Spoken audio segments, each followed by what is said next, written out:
What's it like to have a ghost sleeping under your bed? Ever since the woman moved into her new home, she had nightmares every night. She dreamed of a ghost chasing her, and the ghost kept saying, "Don't sleep on top of me."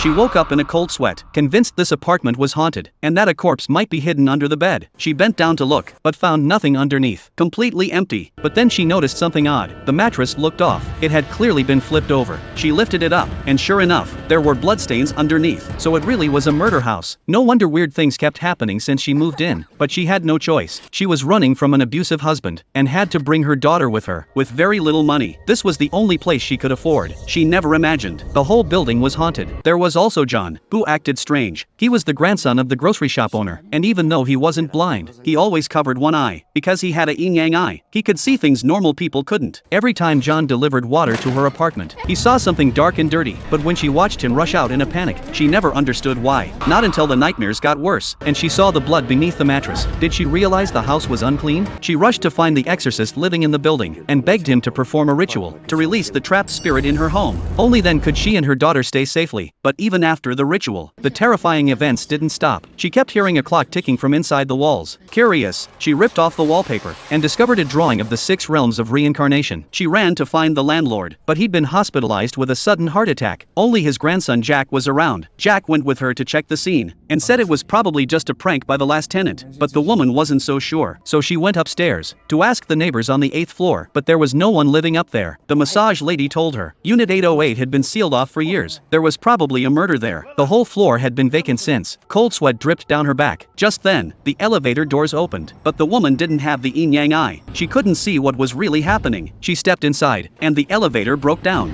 Terrified, she screamed for help, but there was no signal. The elevator dropped all the way to level B2. Nervously, she stepped out, and saw a woman in white standing ahead. She tried to approach for help, but every step she took, the woman in white took one too. She waved her hand. The woman waved back. That's when she realized something was wrong. She turned to run, and dove back into the elevator. But the woman in white lunged forward, trying to crawl in after her. The woman fainted from fear. When she woke up, Jack had already brought her back home. She said the elevator was stuck at B2, but Jack told her this building only had a B1 level. Now she knew she had really seen a ghost, but she didn't have the money to move out. The next day, she discovered her daughter was missing. She ran out of the room, and saw her daughter with John, thinking he was trying to kidnap her.